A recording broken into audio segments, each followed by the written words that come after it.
This is episode 20 of Spiritual AF with Pixie Rose, the podcast for people going on their spiritual journey, knowing that we are spiritual beings having a human experience.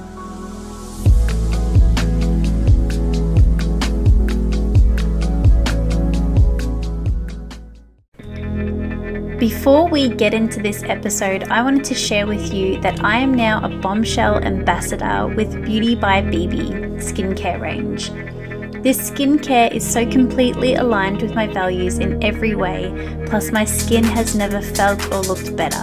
So I am so excited to share this vegan, eco-friendly, no-tox skincare range with you. So check out my shop in the show notes to get your hands on these beautiful products. You will love them.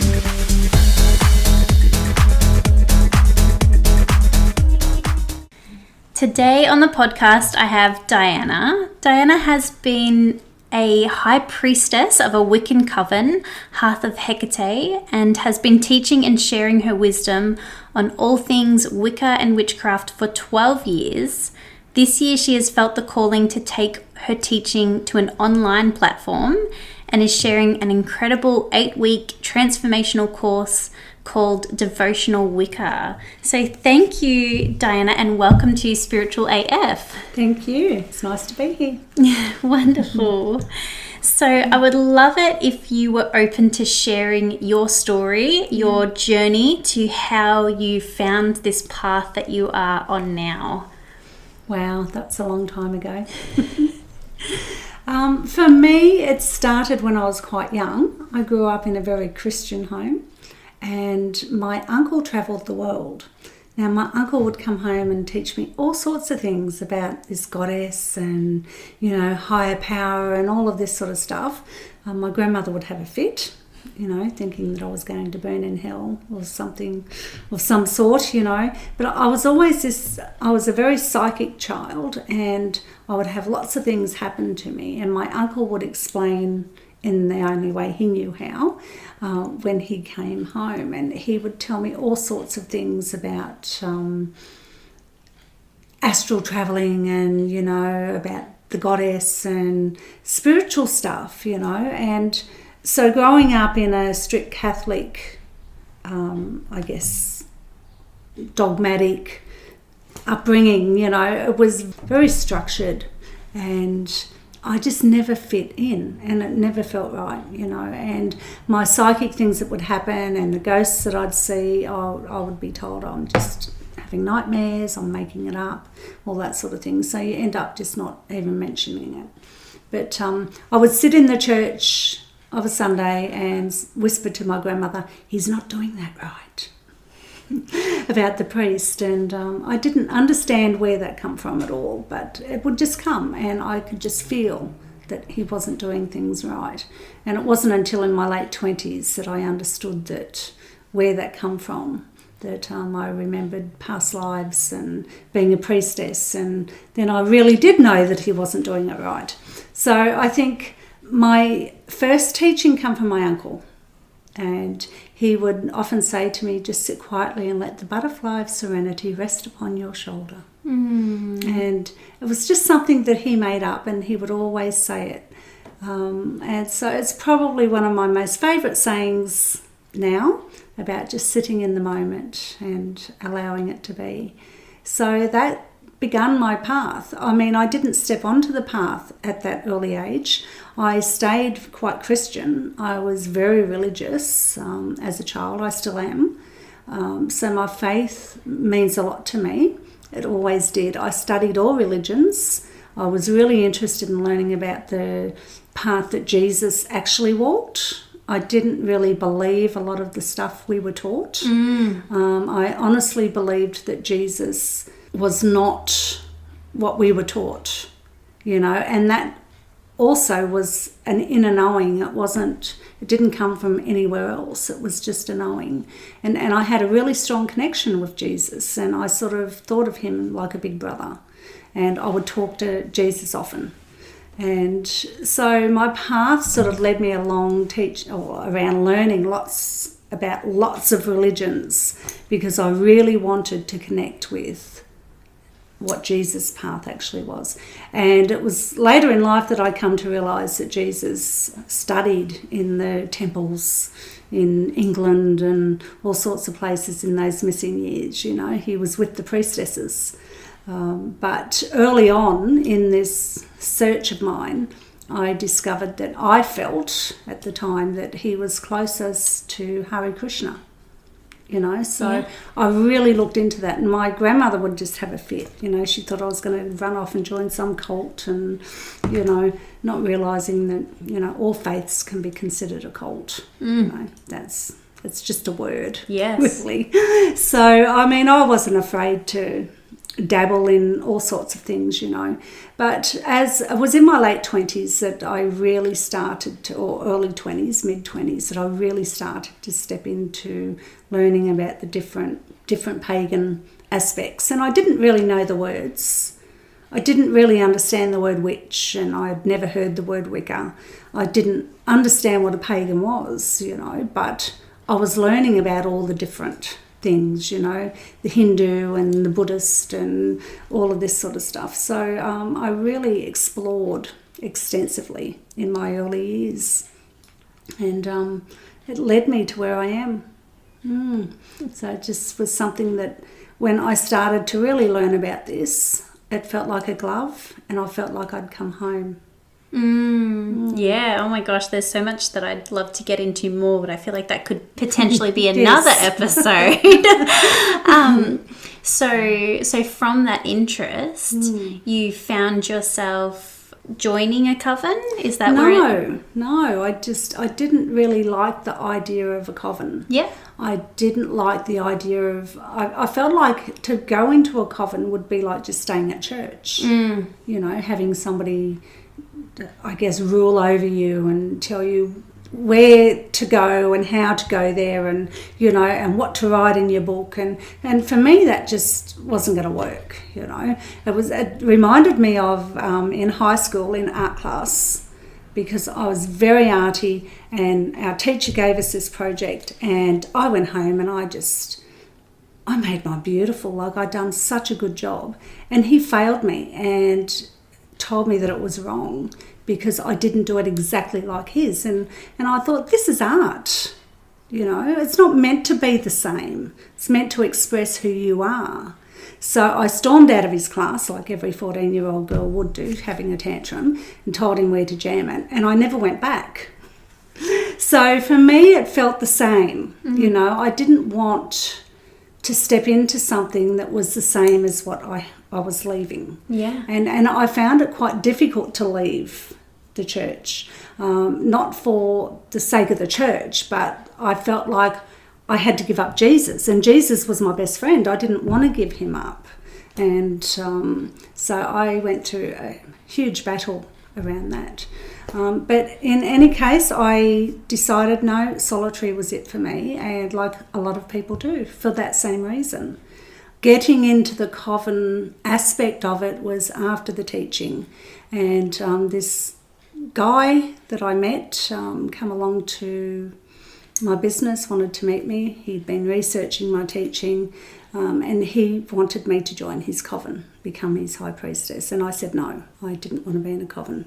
Well, anyway, he continued coming back, and we would catch up often and so forth. And in the end, long story short, I ended up agreeing on the basis that we rewrite the constitution of the coven, and that me and two other women, that we create a triad for the female aspect. So it wasn't about ruling over people. It was about the coven coming together and really creating all of our own terms and working together to create this beautiful environment, this beautiful community. And so that's what we done.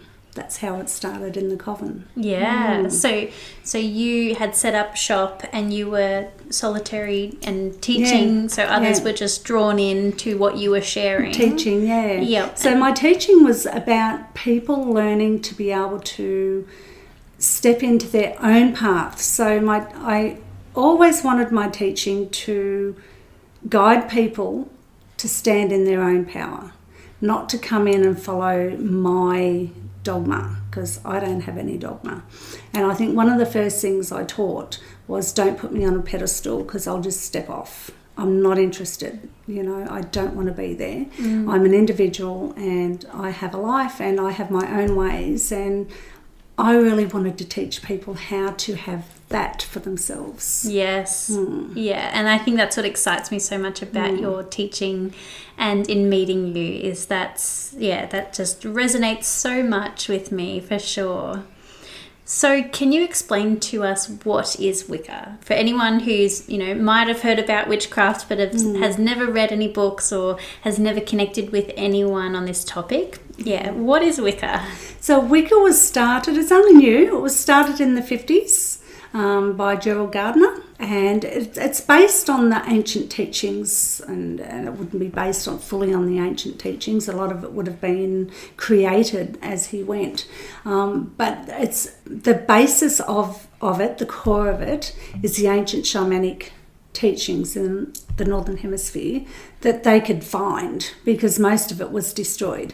But luckily for us, the Christian church kept a lot of the major teachings. They pretty much took their model and sat it into the old model. So all of the practices within the Christian church are the ancient pagan teachings. So Wicca was based on that. So Gerald really went with that and wanted to bring it out into the open and see it grow, which, at the time they all thought he was crazy. Lots of people did. And he put a lot of people in danger because it was still legal to burn witches then. Right. So, he wasn't popular by any stretch of the imagination. The witches were furious with him. But for today, we can look back on those teachings and just, wow, he has basically given it to us. Yeah, the basis of it. Yeah.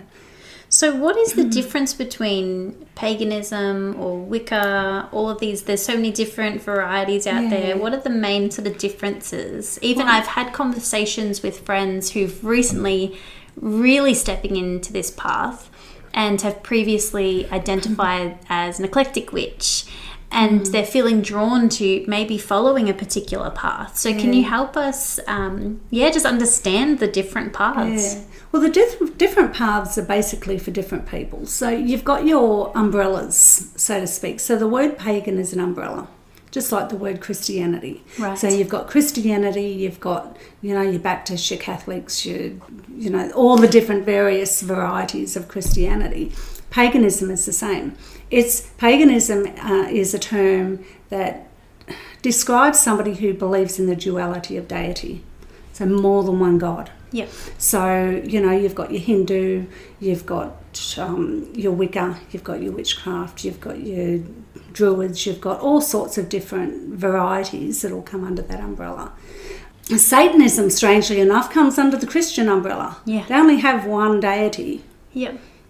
So, and I know that Satanists might not like that. Yeah. It was created by Christianity, and that's just a fact. It's not a judgment in any stretch of the imagination. But so paganism is basically an umbrella.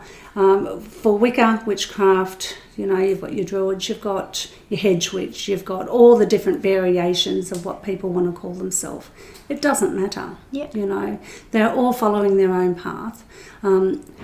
Wicca doesn't mean you have to be a witch. You can be whatever you want it to be. And I think that's the beauty of this path. The beauty of the umbrella of paganism is that you can stand in one with your own higher self and follow the path that draws you. There's no right or wrong. There's no one better than the other. You can be a fairy witch. You can be a hedge witch. You can be a Celtic witch. You can be whatever witch you want. Or you can just not use the word witch. I think I find Wicca is sort of more the religious side of the craft. Right. Whereas witchcraft is more the craft side of it, and so that's how it sits for me.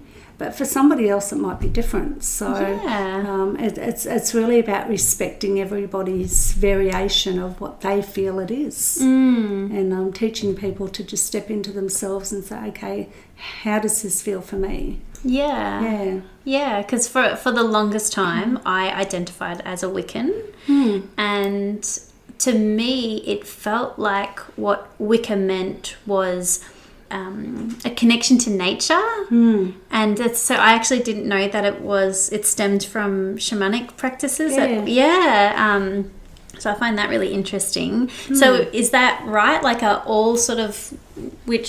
they all sort of connected to nature in some aspect, or? Well, they are, because we work with the energy of the earth and the universe, and it's about being one with all that is, and stepping into that oneness and just exploring where you fit and how you can grow in that oneness. Yeah. So it's about really respecting the earth, like you won't find many witches, Wiccans, pagans of any sort that all want to go and cut down trees and put up parking lots. They just won't want to, That's for the other side of the coin, So we all really connect. And I think that's the main thing that we want. We want to feel that connection.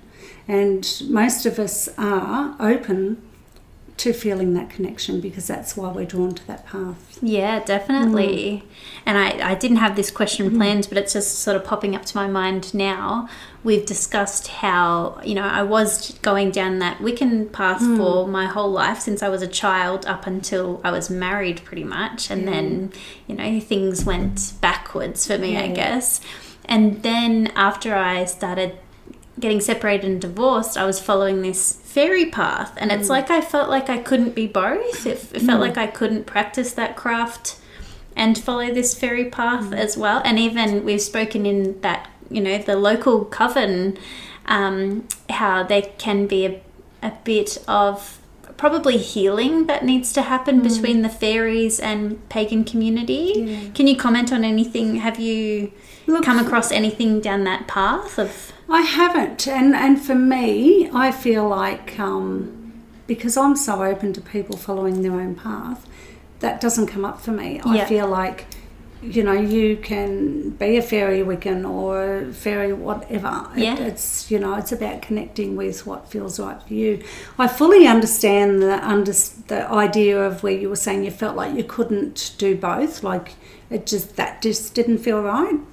I went through that leaving Christianity to come into it. So I think that's more comes under the umbrella of you changing and growing. And it's like the butterfly having to emerge, It's an old teaching that you are now moving on to another path and into another growth spurt. So growth hurts. Yeah. It's never free of hurts. So you have to go through that pain to step out of yourself into a higher self, So 100%. I don't see them as different though. Yeah. Well, it's interesting that now I've been following this fairy path for maybe 5 years, and now I'm called back into the craft and found this local coven and your teachings, so it's probably the time to incorporate that because you've gone through that growth and at certain times in your life when you're going through growth, you can only take on one bit at a time. And I find I go over books that I have this book that somebody gave me many years ago on Celtic Wicca, and when I first got it, now this was 15 more years ago, I really struggled to read it. Like, I couldn't understand it. It didn't make sense to me. Now I can pick it up and read it just like it completely makes sense, because I've gone through the growth and I've learnt and I've, come to a different level of understanding, and so you learn more. You're more open to learning. I've definitely had that experience as well. So it's like there's nothing wrong with the book, it's just not the right time for me to read it. That's right. Yes. So you mentioned Wicca is more the religious side for me. Yeah, for me personally. And I guess maybe a lot of people would think about witches or witchcraft or Wicca around casting spells. So is there practices that we need to do before we cast spells? Does that make sense? Yes, it makes sense. So you find out, look, a lot of Wiccans don't actually cast spells, I don't do a lot, but when I do, they are amazing. And for me, that's where the craft side of it comes in. So that's more the craft, witchcraft, than the actual religion side of it. And other people might not call it a religious side of it, but for me, that's what it is. I have all of my altars, which I adore, and I've done a lot of learning at a Hindu ashram, so I've learned a lot of the devotional stuff that I incorporate into my Wicca. So it's all different, plus not to mention my Catholic upbringing, so that comes into it as well. I think it's really important to have your energy right, though, when you're doing spell work. Yeah. It's extremely important. And a lot of people will just buy a spell book and go through it, and just follow it without thinking or anything. And it doesn't really work because your energy's not in it, and you really have to put your own energy into something for it to work. And I feel like you have to do your protection, like your energy protection and all of that sort of thing, and really think about what you're asking for, because you might just get it. Yes. Yeah, and definitely. That's one thing people never actually think about. Yeah. Yeah. You might just get what you're asking for, and you haven't really thought about the full consequences of that. Yes. And they may not always be pleasant. Yeah, definitely. So I've also felt very drawn to looking into different religions, and I came to an awareness, or a theory, that a lot of these religions, I feel like they're all more or less the same, and they call things different, and that's all it is. So we have all these wars over religion, and like, feeling like you have to hate someone because they're this type of religion, whereas more or less it's all about the same thing. And I feel like casting spells is an example of this. So whether you call it casting spells or manifestation or praying, it's all the same. Yep. It's all the same. And it's so interesting. Like, I look at that and I think, wow, they're fighting over different flavours of yogurt. Yeah. Like, seriously? Because it is exactly in the underlying thread through every religion, it is all the same. The core of it is the same. And it's about the core of most of them is about being a better person. Yeah. And yet they're attacking each other. Yes. It flies in the face of what they're trying to teach. Exactly. It really does. And so for me, I see it as different flavours. Yep. Yes. It's just a different flavour, and you shouldn't fight over different flavours. It's crazy. It's so silly, isn't it, when you think of it like that? So you incorporate energy work in the course, and I love that, just the way that you describe it, it makes so much sense. I also do similar in my course around protecting your energy. So we do all the clearing, grounding, protecting energy, and I talk lots about becoming responsible of your own energy. So can you explain a bit more about how you cover energy work within the course? Okay, so that's actually one of the first things I teach, because it's like the cornerstone. There's no point building a house on sand. Yeah. You need to have that core strength, and that begins in energy work, in protecting yourself, in building your energy muscle. If you want your spells to work, you need to have good muscle. You need to be able to really enhance what you're working on. And whether you call it manifesting, prayer, spells, it's irrelevant. I don't care what you call it. It's all the same. Yeah. You are putting your energy into creating something. Your spell work should always be focused around you, not anybody else, not anything else, just you. You are where it's at. It's all about you. Yeah. Pretty much. And so it's about really building that energy and protecting, as you said, it's super important. Yeah. Super important. And people don't understand that. And they're not taught that a lot. No. And for me, it's really important, because without that, there's no structure in what you're doing. Yeah, definitely. What are your thoughts on black magic, if anyone is dabbling in that sort of thing? Well, I always say, if people say to me, "You're a white witch," I just say, we don't come in colours. Yeah. I mean, you've got to have worked on your dark side to know your light side. You've got to have that balance. And when I say your dark side, I don't actually mean black magic. Yep. I think that's a whole different ballpark altogether. Yeah. The Wiccan rule is do as you will but harm none. Yes. So if you're doing magic to harm people, you're really setting yourself up for some incredible, awful karma. Yes, exactly. And who wants that? You need to be really responsible, and that's where it comes down to saying be careful what you ask for. Yes. Because you might just get it. Because what you do, you get. So it's really important to own that and to stand in your power within that. So if you're working dark magic, just be prepared to get it back. Yeah. Whether it be this lifetime or another. Yep.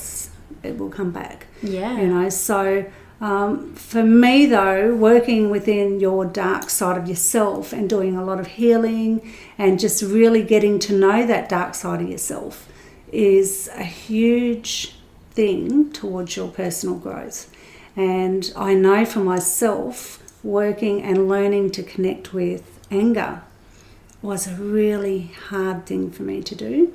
And I had a wonderful teacher, Parvati, who really taught me how to connect with that anger and to learn to understand that that is the fire in the belly of the goddess that makes you move and step forward, So I'd done a lot of work on that and spent over a year chanting every day the Gayatri mantra, the mother, and just praying for the strength and the help to get through all of that. And look, it's an amazing journey when you really step into your own growth and your own learning and really learning to connect with that part of yourself and to respect it. It's a part of you. It's not something you should hate or try to shun or step away from. When you incorporate it into yourself, you find that you feel more whole. Yes. And you respect that. Yes, I 100% agree with you. I often talk about shadow work, which is exactly that, that dark side of yourself. And even I could get all nerdy and talk about like Star Wars analogies here, but it's totally that aspect as well, like not having that fear. And that's all it is a fear of darkness, and it's so essential to us. It is, and our growth and healing. Absolutely. So I love the way that you put that.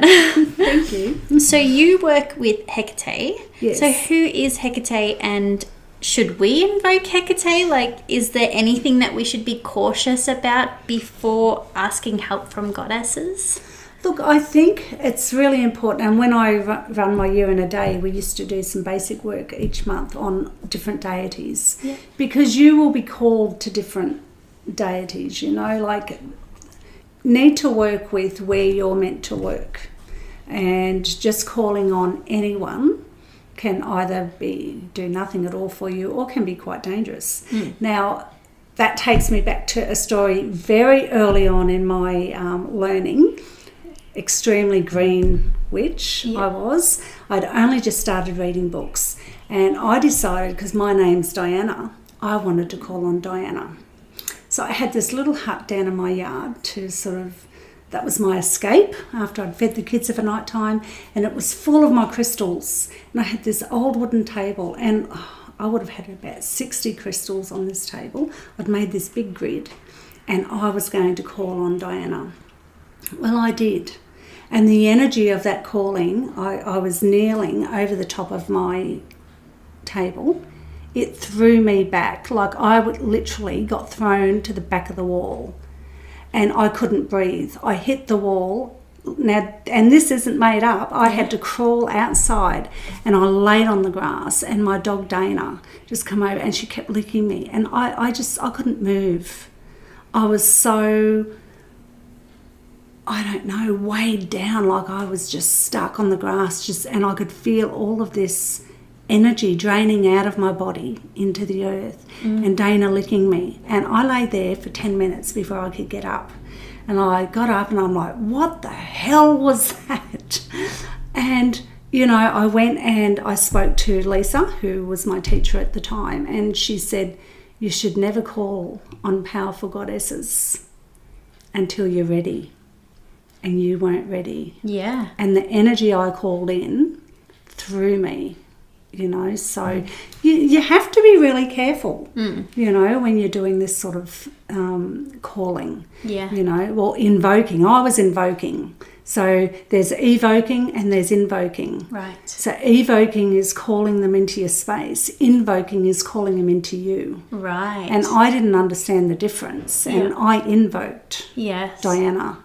And she's, you know, all the goddesses are powerful. Yeah. So that energy, vibration, is way above what mine was at that time. Yeah. You know, it was too much. Yeah. So Hecate is a very powerful goddess. She is a triple goddess. She's known mainly as the crone and for her darker side. But she is a mother. She is an amazing mother. She's a strong mother. She doesn't take crap from you, you know, like she won't think twice about kicking you up the backside, you know, if you do the wrong thing. Yeah. And so she's known as the goddess of the crossroads. So people would leave offerings to her at crossroads in ancient times on, you know, on the back roads and that. And that's what they would do to appease her and keep her happy. Yeah. I find I didn't choose Hecate. Hecate chose me. And I was first initiated by Ceridwen, goddess Ceridwen. Okay. And I was called in, I went into a meditation and I ended up in this path working and I was there all day. And I didn't realise I was there all day. I thought I was only there an hour. Yeah. I woke up, most of the day had gone when I come back. But Ceridwen called me and they gave me the name Astarte at that time. Now this is many, many years ago. The day before my initiation, actually, after doing my first year and a day. Yeah. And I still didn't have my priestess name. And so I was initiated before my initiation by Goddess.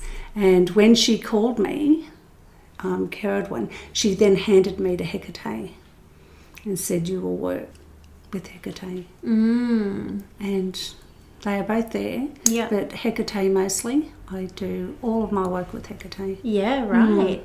So if someone is feeling called to working with a particular goddess, that's where you go. You do follow that path. Yes. And do you recommend like looking into the particular goddess? Yep. Yeah. And really understanding. Learn about them. Yes. Yeah, you learn about the different aspects of them.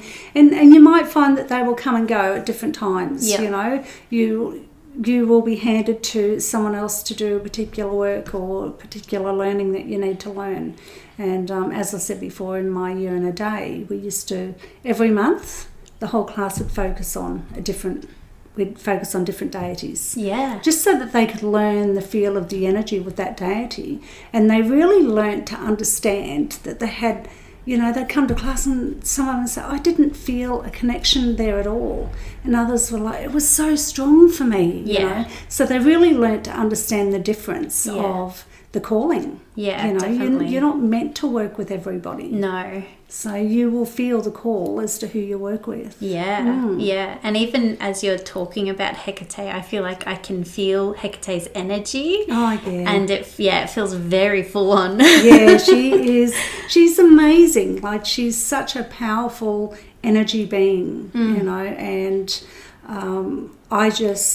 she really moves me forward and lifts me up, you know, and you know, people say, oh, she's a dark goddess. She's an amazing mother, you know. Hecate has protected me through hell. And I'm very grateful that I have Hecate. Yeah. Extremely. Yeah. Honestly, I've always felt more drawn to the more full-on, I guess you'd call it, goddesses. Stronger energy. I've always felt very drawn to Kali. And, I don't know if you described, but Shakti came through to me recently, which was very interesting as well. So, well, I learned a lot about that and used to work with a lot of the Shakti energy in the ashram. Yep. And when I fled my home and was not, well, actually while I was still there, I went through this process of Ceridwen and Hecate taking me and laying me at the feet of Kali. Right. To keep me protected. Yeah. And to keep me safe. And I stayed in Kali's temple with them for over a year. My soul did. Yeah. It's like a part of my soul was taken and kept protected. So that's just an amazing experience that I went through. That and it wasn't long after that I was taken in by the ashram and kept safe. Yeah, wow. You know, so, yeah. Oh, amazing. So I'd love to talk a bit more about healing. So our past lives play a big part in terms of healing from the witch hunts and the burnings that happened for, it was hundreds of years, wasn't it? That's right. So in terms of that topic and that healing that needs to be done, I know that I've been getting a lot of downloads around that whole, the occurrences that are happening and the healing that's happening right now from that past. Like a lot of people have been incarnated and they're waking up to their past lives as witches and they're working on this healing.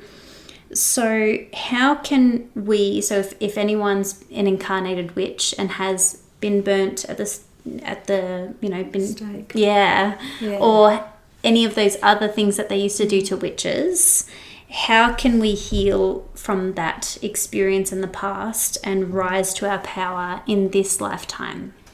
I think it's important to accept it and to look at it, you know, and to, I mean, I'm not going to say not be angry because we need to be angry. I've learnt that. Anger's a really important thing.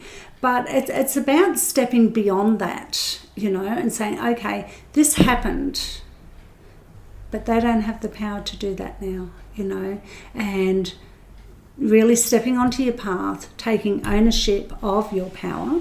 And it's a really hard thing to do. It really, really is. It's not. It doesn't come easy, but nothing of great power comes easy. You know, we have to work towards it and do our own internal healing and really understand where we've come. You know, like the fact that you remember that is the goddess telling you that you are ready to heal from it. Yeah.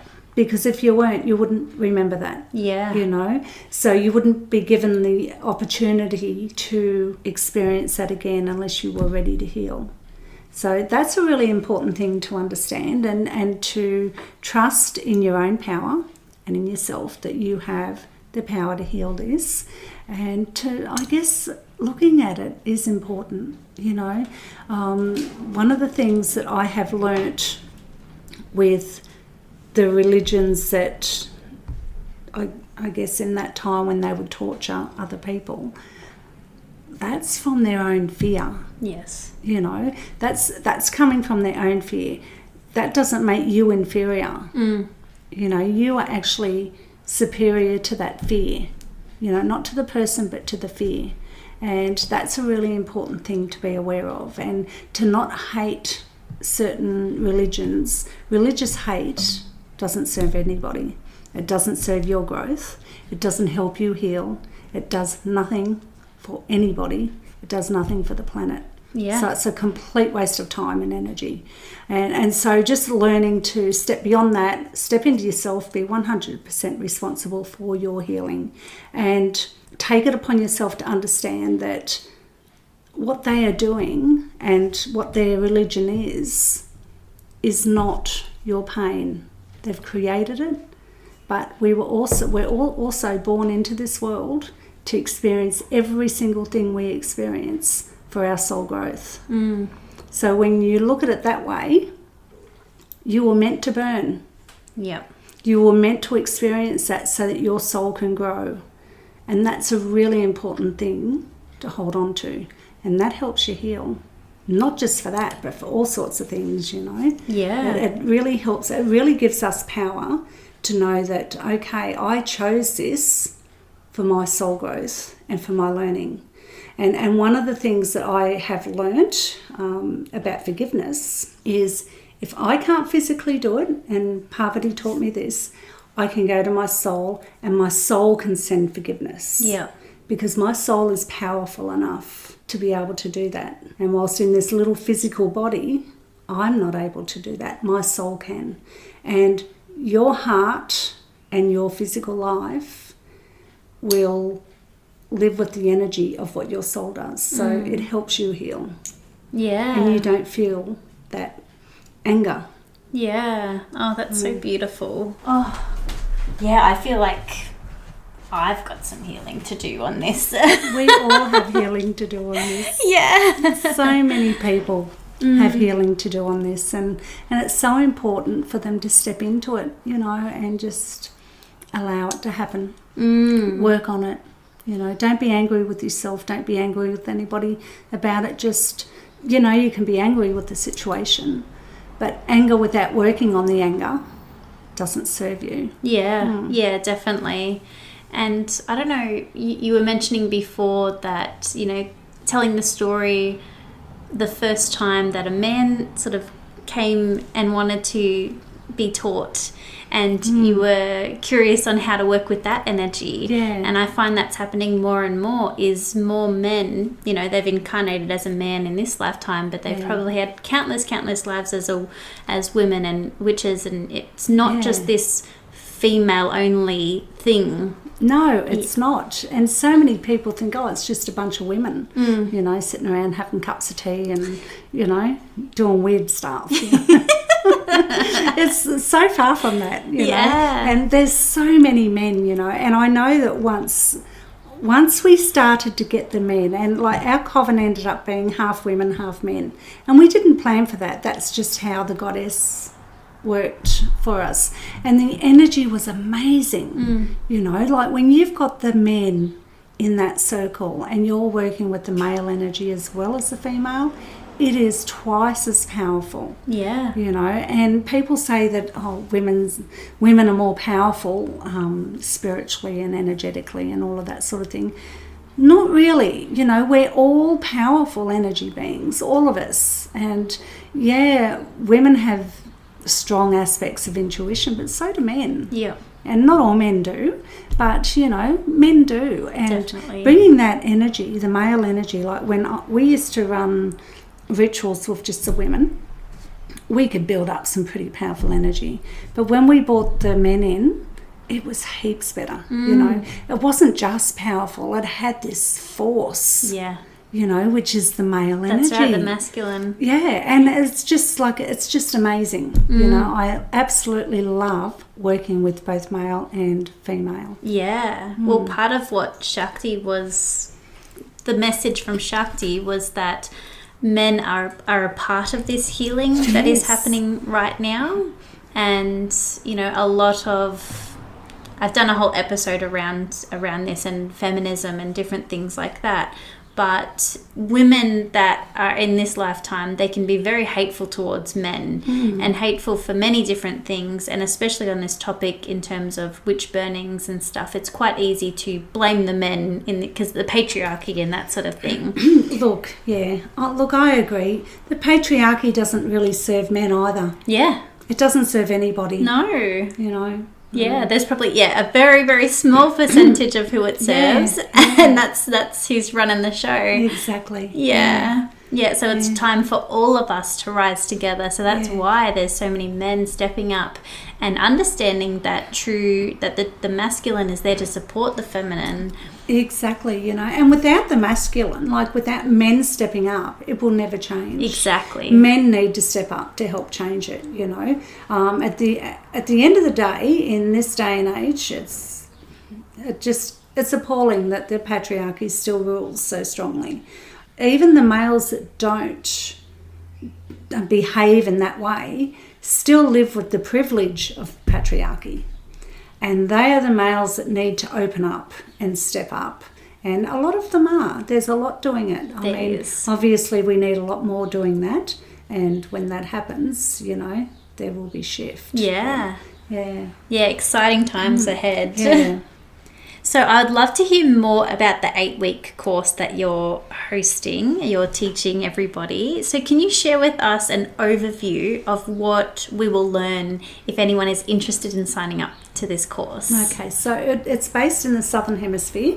So for people in the Northern Hemisphere, it's probably not really something that they'll connect with.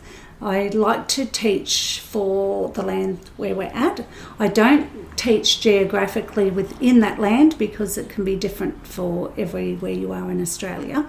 But for within the Southern Hemisphere, I teach the energies of the Southern Hemisphere. So the 8-week course is basically a breakdown of the beginning of my year in a day, which I've run for a long, long time. It will give you an overview of what Wicca is, Wiccan practices, the elements, the directions, spellcraft. So I incorporate spellcraft into every lesson. So they learn a bit about meditation, about their energy field, chakras, manifesting, all sorts of wonderful things that, you know, you have to start off with, you know, about your tools and what the pentagram represents and how to work with it, all of that sort of thing. So beautiful. No, I'm very excited. So as I mentioned, I identified as a Wiccan for a long time, and it wasn't sort of until I'd met my husband at the time, and I guess I really went backwards in that area because it was sort of the first time that I had someone who would comment on the things that I was interested in, kind of calling it silly and like I was make-believe and playing a game or something, which is not very helpful at all to have someone not supporting you. Yeah. So, but I was intuitively... This was my, like, witchcraft was my thing as a child. So I remember being 8 years old, and it wasn't a game. It was practicing, and I just intuitively knew how to do it. So I'm so excited to do your course and learn, because I guess I'd love to see if I was sort of doing it right all these years. You know, of course, later on in life, I read books, and my mum was really supportive. She bought me lots of spell books and different things like that. And I even got in trouble in primary school because I'd tell my friends about it and like, let's, you know, cast some spells, and I'd make them pocket spells. So I'd get like match boxes and empty the matches and put like these little, you know, just herbs and stuff, talismans, and a little incantation and stuff like that. And I got in trouble at school for doing it. I remember, you know, the teachers or the principal calling up my mum and saying she's practicing witchcraft at school and being like, it's so terrible. And my mum was just like, it's okay, but maybe don't do it at school anymore. It's the fear, isn't it? A fear that's been instilled in people. But I do find that amazing that it was just so natural for me. And, you know, I especially did lots around protection spells, and it was amazing what would happen throughout different moments in my life. We've spoken personally about how this path and, you know, spirituality or whatever you want to call it has been so, like, how we could have gotten through without it is like nearly impossible. So I'm so grateful for my path, and I'm so grateful for just that inner knowing that I had, and definitely feeling the need to, or the call to, expand on it. And I know that you also in the course share how to create your own book of shadows. So this is something I actually did that again intuitively, like as a child. So, and even I, like, you know, created this circle with my friends, and I bought us this beautiful book. I still have it. It's so, and even reading it now, I'm like, how did I write that as a 10-year-old? Like, so strange. It's so interesting, isn't it? Because when, as a child, you do work intuitively, you know, and I know with myself, I used to do all sorts of things, you know, and it used to freak my grandmother out full on, you know. She used to freak out, and because she just didn't understand. And she didn't get that I felt things or seen things, or, she had no comprehension of any of that, But when you're a child who's extremely intuitive and have all of this stuff come through with you from past lives, all of this, I guess you could call it power. Yeah. That you have, and you don't understand it. You're just being who you are. And it scares people. Yeah. They just don't understand it, And I have a granddaughter who is very similar. And she's like, when I left Newcastle, I gave her a big bucket full of crystals and stones, and she just loves these stones. She's so much like I was, and she plays with them all the time, but she's always doing spells, and she's got this wand, and she'll strike it at her mother and say, "Stop, you're a stone." So her mother will stand still and not move, and it really, this kid has so much energy. And one day we were at the park together. Oh gosh, she would have been 3 or 4, and her mother and I were sitting watching her play, and then she stopped playing, and she's a bit away from us, and she's turned around and she's looking at us, and she's doing, like, bringing her hands together and just concentrating, watching in her hands. And her mother said, "What's she doing?" I said, "I taught her to make energy balls when she was tiny, and she's really good at them." And anyway, she's making this energy ball, and she threw it at us. And then she went back to playing, and it's her love ball. Aww. So she makes love balls and throws them at people. That's so beautiful. So it's just beautiful to watch. And her mother goes, "Oh God, she's so much like you." And I'm like, "Good girl, Dolly." Oh, that's lovely. So, she's so intuitive though, and she picks up on everything.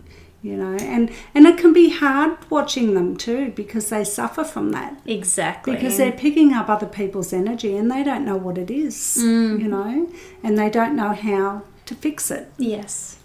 Yeah, definitely. And I'm sure this could be a whole nother podcast episode as well, but I've definitely felt called, especially after having my own children, and my son especially. He's very much on this path. My daughter's a real fairy. She's wonderful in that way. But my son, he's so into that dark side of things, and he wants to be a wizard. And it's really amazing. He's very intuitive and connected to spirit as well. And we've spoken as well.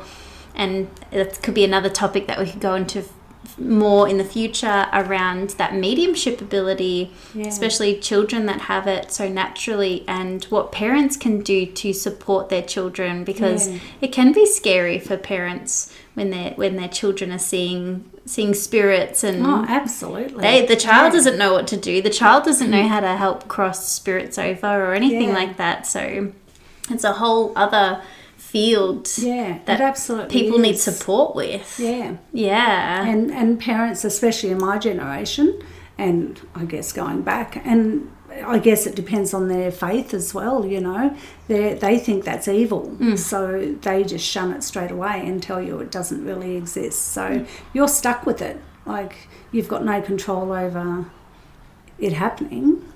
And as a little one, I used to think, I must be evil. So I'd pray more to Jesus, because I was terrified. And it's just that I was really psychic. And really open. Yes.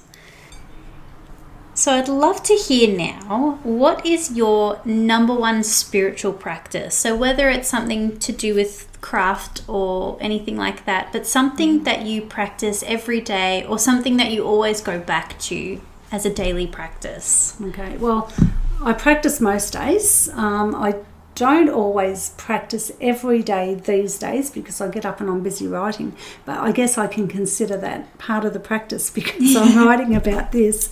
And so most of the time I like to spend some time at my altar and I will chant. So my favourite chant is the Gayatri chant, which is a Hindu chant. I've also written many, many years ago, the 33 chants of Hecate that I've created. And I created that from Guru at the ashram, used to do this 33 chants to Durga. And so I went and created one myself to Hecate.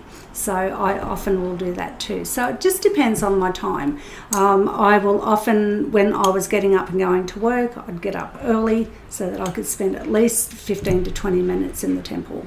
Yep. And sit there and chant, call on Hecate, do my energy protection for the day, which I find is really important. And you can do it in 10 minutes, you know. I think for me, to begin with, when I first started learning this, I tried to have these big elaborate ideas of, I'm going to spend an hour in the temple every day and I'm going to do this and I'm going to do that. You end up doing nothing because you just don't end up having the time. Yeah. So I decided to condense it down to 10 minutes, and then if I've got time I can spend more time. So doing it the other way around, you tend to get yourself into the temple more often. So that's my practice. I will go to the temple. I do chant all the time in my head, and quite often if I'm stressed, I now know that I'm stressed because my brain starts chanting. Right. And I'm like, oh, what am I stressed about? Because the chant comes. Yeah, wow. And so I know that that's clearing whatever's happening for me, and it's usually based around fear. So I will then become aware of whatever it is, and then I help clear it out, keep up the chanting. And, you know, so it's really interesting how chanting can help with healing. Yeah, oh yeah, of course. Is chanting different to mantras? No, same. Just called it's different. Prayer. And yeah. It's prayer. You know, and so it doesn't matter what faith you are. Yep. It's prayer. Yeah. And it works. Yeah, because I've been really getting into mantras, and I think I was telling you I'm studying yoga teacher training and that sort of thing. So obviously very focused in that, you know, Indian culture and that sort of thing. Yeah. But so that's I love it, chanting, so beautiful. It is beautiful, and the thing that I have learnt with the Hindu teachings, you know, they're the oldest teachings on the planet that have never been broken. Yeah. So the power in them is phenomenal, you know. And so when I was going through my deep healing and I was in the midst of my suffering, I had a lot of nightmares. And Guru come into my room one day and she gave me a blessing. She cleared and put a protection around my room, and she gave me this chant, the Gayatri chant, and she said, chant this whenever you wake up from a nightmare or whenever you feel afraid. So obviously for the next 2 years or year and a half, that chant was constant, and I mean all day, all night. I chanted in my head, you know, and it got to a point where I would wake up and I'd wake up crying or, you know, with this particular nightmare, and I would just start chanting straight away. I'd sit up, I'd chant, and then I'd calm and I'd be able to go back to sleep, you know. And so this went on and on and on to the point where I got to a point where the chant would wake me up. And I think, the nightmare must have been starting. Wow. Because my brain just started chanting while I was still asleep. Yeah. And then the nightmares stopped eventually. Yeah, wow. Yeah. So, and it still happens. Yeah. You know, if I am stressed about anything, my brain just starts chanting. That's amazing. So apart from chanting, is there anything else that you'd like to share on something that has helped your journey? So it can be anything. It can be a healing, it can be a book or a quote that really helped you, something that helped you, especially in those terms of your own healing and that suffering you were mentioning, something in that aspect that people might want to try themselves. I think it's important to have support. You know, if you're really going through something hard, you need a support system. I was blessed to have all of that. I think my chant, the Gayatri chant, was the one thing that I could physically do to help myself. I had constant healings with Parvati, who is the most amazing healer and one of the most amazing souls on this planet, and I'm very blessed to have had her help me through this because I went through a really hard time and really traumatic, and I don't focus on that story anymore because it's just my past and it's quite painful, but it was around domestic violence. So just so that people know, like, you can get through it, you can move out of that, you don't have to stay stuck in the trauma, you can heal, you know, and getting yourself a good healer and somebody that can support you through that, and having friends that can support you through that, which I was also very blessed with, is super important. Yes. You know, I think the constant being in connection with yourself and having that strength from Goddess, God, whatever you connect with, you know, just connecting in with that all the time, you know, it gives you strength, you know. Spiritual strength is based on love, and love is powerful, and it lifts you and holds you through it. Yes, and I can 100% vouch for that. And I don't know if I've really shared it on the podcast before, but I look at myself and my sister, for example, you know, two people that were raised the exact same and had many similar experiences. And I don't know why, but I was given support and she wasn't, you know, in terms of counsellors or different social workers or that sort of thing. And I sort of look at her life now, and she's homeless and drug addicted and in an abusive relationship. And then I was able to, with that support, you know, heal and create a life rather than live in suffering. That's right. Support is so important, you know, like, we're energy beings and we're here to share our lives and to help each other. That's part of growth, you know, helping another. And it's so important, you know, when if you're completely alone and don't have that, you know, I think even completely alone, if you have your faith, that's support. Yes. You know, it's having faith. For people that I would not like to live a life without faith. Yeah. You know, I think it would be a very lonely life. Yes, definitely. Yeah. Thank you so much for this conversation. It's been incredible. So for anyone who's listening and if in the Southern Hemisphere who might want to join in on the course or follow the work that you're doing, because I know that you've got... I don't know if it's your plan or Hecate's or whoever that's guiding you here, but I can see you doing, you know, a lot more enhancing things in the future, whether it's podcasting or YouTube or whatever it is, to reach those wider audiences. But how can we connect with you? What is the best way that people can connect with you? Okay, so we are on Facebook, so Hearth of Hecate, so it's Hearth of Hecate, and Hecate's got the C, Hecate.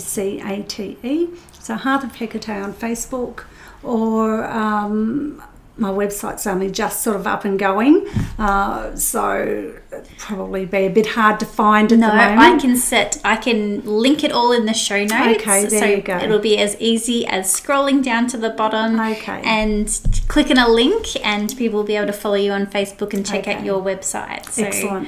But Well, we can pop my email in as well if people like it. Wonderful. Thank you so much. Thank you for having me. That was wonderful. Oh my goddess.